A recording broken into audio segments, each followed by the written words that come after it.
ಮಾಡುವಂಥ ಕೆಲಸ ಈ SITಯಿಂದ ಅದು ಸರ್ಕಾರದಿಂದ ಆಗ್ತಾಯಿದೆ. ಇದರಿಂದ ಯಾರಿದ್ದಾರೆ ಅನ್ನೋದು ಭಾಳ ಬಿಡಿಸಿ ಹೇಳಬೇಕಾಗಿಲ್ಲ. ಇದಕ್ಕೆಲ್ಲ ಹೆಗ್ಡೆಯವ್ರ ಕಾರಣ ಅನ್ನೋದು ಇವರೆಲ್ಲರ ಆರೋಪ. ಅದಕ್ಕೆ ಇನ್ನು ಹೆಗ್ಡೆಯವರು ಉತ್ತರ ಕೊಡಬೇಕಾದ್ರೆ ನಾನಲ್ಲ ಮತ್ತೇನು ಅಂತೇಳಿ, ಆದರೆ ಅವರು ಕೊಡ್ತಾನೂ ಇಲ್ಲ, ಅದ್ರ ಪರನೂ ಇಲ್ಲ, ವಿರೋಧವೂ ಇಲ್ಲ, ಮೌನಾಗಿ ದೂರ ಸರದ ಸರ್ಕಾರಗಳಿಂದ, ಸರ್ಕಾರದ ಏಜೆನ್ಸಿಗಳಿಂದ ಈ ಕೆಲಸ ಮಾಡಿಸ್ತಾನಲ್ಲಿದ್ದಾರೆ. ಹೀಗಾಗಿ ಇದು ಎಲ್ಲಿಯವರೆಗೆ ಅಂತೇಳಿ, ಯಾಕೆಂದರೆ ಇದು ಅಂದುಕೊಂಡಷ್ಟು ಸುಲಭವಾಗಿ ಮುಚ್ಚೋಗುವಂಥದ್ದೆಲ್ಲ.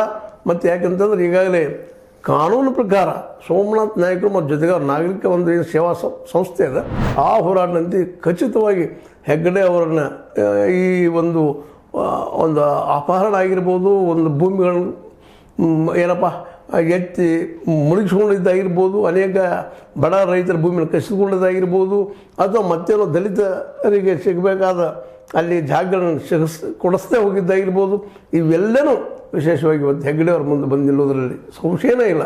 ಮತ್ತು ಇವರು ಯಾರೂ ಇಲ್ಲಿ ಏನು ಆರೋಪ ಮಾಡ್ತಾ ಇದ್ದಾರೆ, ಇವರು ಯಾರು ಮತ್ತು ಹೇಳ್ತಾ ಇದ್ದೀವಿ, ಇವ್ರು ಯಾರು ನಕ್ಸಲೈಟ್ರು ಅಲ್ಲ, ನಕ್ಸಲೈಟ್ಸು ಅಲ್ಲ, ಇವರೆಲ್ಲರೂ ಹಿಂದೂಪರವಾದಿಗಳು, ಹಿಂದುತ್ವವಾದಿಗಳು. ಇದರಲ್ಲಿ ಎರಡು ಮಾತಿಲ್ಲ. ಏನು BJP ಹೇಳ್ತಿದ್ರು ಹಿಂದುತ್ವವಾದಿ ಪಕ್ಷ ಅಂತೇಳಿ, ಅವ್ರಿಗಿಂತಲೂ ಕಠೋರವಾದ ಹಿಂದುತ್ವವಾದಿಗಳು ತಿಮ್ರೋಡಿ ಮಟ್ಟಣ್ಣವರು ಅವ್ರ ಜೊತೆಗೆ ಅವ್ರು ಇದ್ದಾರೆ ಅನ್ನೋದನ್ನು ಈ ಮಾತು ನೆನಪಿಸ್ತಾ, ಒಟ್ಟಿನಲ್ಲಿ ಹೇಳುವಂಥದ್ದೇನು, ಇದು ಎಷ್ಟು ನೀವು ಮುಚ್ಚಿಕೊಳ್ಳಬೇಕು, ಅದು ಮುಚ್ಚಾಕಬೇಕು ಪ್ರಯತ್ನ ಮಾಡ್ತಾ ಇದ್ದೀರೋ ಅದು ತೆರೆದುಕೊಳ್ತಾ ಹೋಗ್ತಾ ಇದೆ ಅನ್ನೋದು ಮಾತ್ರ ಅಷ್ಟ ಸತ್ಯ ಅನ್ಸಾಯ್ತಾ. ಇದು ನಿಮಗೆ ಲೈಕ್ ಆಗಿರ್ಬೋದು, ಲೈಕ್ ಮಾಡಿ, ಶೇರ್ ಮಾಡಿ, ಕಮೆಂಟ್ ಮಾಡಿ, ಜೊತೆಗೆ ಸಬ್ಸ್ಕ್ರೈಬ್ ನಿಲ್ಲಿಸ್ಬಾರ್ದು. H16 ನ್ಯೂಸ್ ಅರ್ಥಾತ್ ಸತ್ಯದ ಕೈಗಳಲ್ಲಿ ವಂದನೆಗಳು.